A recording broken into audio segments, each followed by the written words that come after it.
last talk lose your source for all things Everton. Andrew Pelton, and I'm here to talk about Everton's 1-1 draw away at Luton.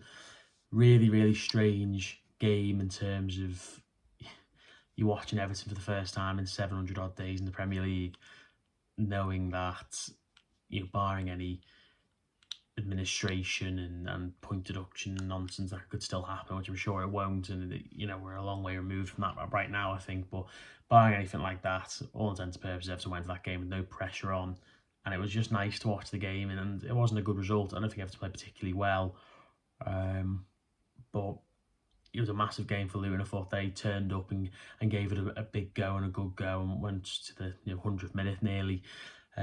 Still really trying to get a winner, and fair play to them. I don't think we really looked under much pressure or any danger really at any point in the game, but the game was a good battle, and at the end of the day keeps the unbeaten streak going.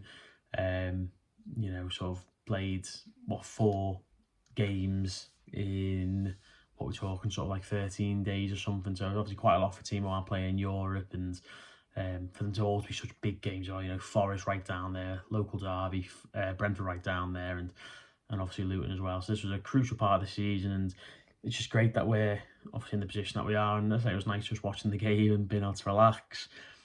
I think I thought in the first, Everton should have had a penalty. McNeil gets his foot trodden on. I mean, I just can't understand that it's not a penalty. I'm not saying, again, it's like Stonewall and what have you, but I just think sheer pulling and grappling, holding, standing on someone's foot, it's those sorts of things. I just think, with enough contact there, I think they are fouls, and I thought that was a foul on McNeil, to be honest. But we get a penalty only a few minutes later. Branthwaite's hauled down, terrible defending from Mengi, and Calvert-Lewin slots the penalty home. And I thought we were good value for that, to be fair, because after the first couple of minutes, Luton hadn't really had anything. We just grew into the game and obviously, took the lead. I thought as well, in the first half, obviously James Garner was booked after, I think, 7 minutes for a player run across his path and is clipping James Garner, like kicks Garner to foul, and it's never a booking. Even for a cynical foul, you're 7 or 8 minutes in. I can understand the booking being given, but I just thought that was a terrible decision, and it affected Garner's performance for the rest of the game, I thought. But obviously he went and scored, and the game calmed down a little bit until Luton got back into it. Obviously Adebayo's just back in the side now. Obviously if he'd stayed fit, then he might have had a few more points on the ball. But Ashley Young, obviously, we know he's fragile and certainly a weak point in the team. I'm not sure how Mikalenko would have got on with him. It's not like Mikalenko's a big, massive unit, but I think he would have done better. Probably wouldn't have got in the position where he's getting grappled in the box and he just gets bullied in the end. It's a good finish from the striker.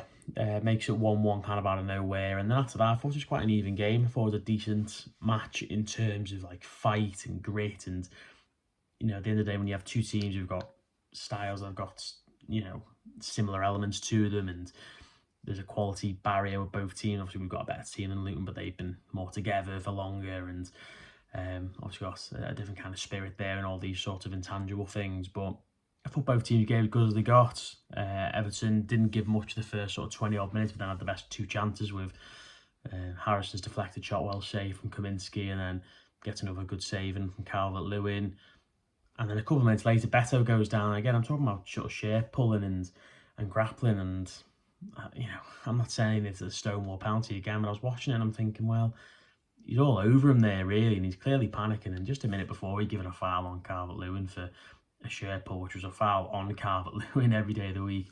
He then gave a foul against Beto for him getting dragged and pulled and held a few minutes after the penalty wasn't given. So the referee had an absolute nightmare, I thought. But I think I'm not sort of fuming about it. If the game had mattered, I might have been a little bit more frustrated, but maybe not Stonewall, but I did think the referee had a particularly poor game. But in the last 5 minutes, Everton were just holding on. Luton really tried to throw the kitchen sink at them, but we held on and we got a point, which is obviously, it's okay, it's fine. I mean, as long as we can try and get to that Arsenal game with another win after against Sheffield United, go into sort of 5 games unbeaten. I think that would be 1 defeat in 7, maybe going into the Chelsea game, if we can get a result next week against Sheffield, which would be the first home game, by the way, that we've all been to as fans without the threat of relegation hanging over us for about 1,500 days.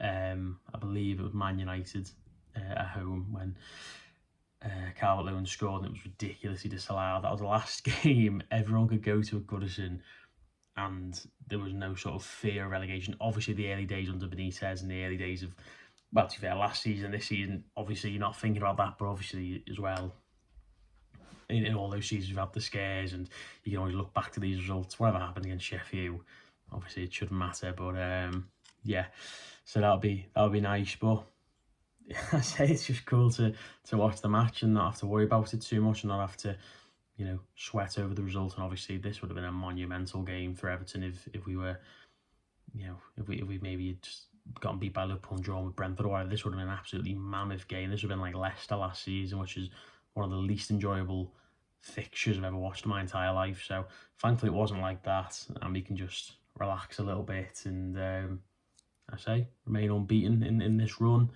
and we can just sort of hopefully watch the running play out, see who wins the league, see who gets relegated, Champions League places, all that stuff, knowing it hopefully doesn't affect us. So good stuff. Let me know what you thought down below. Let me know who you thought played well, who maybe didn't play too well, who you want to see play against Sheffield United. Let me know what you thought of the overall performance, and we'll see you next time. Nice one.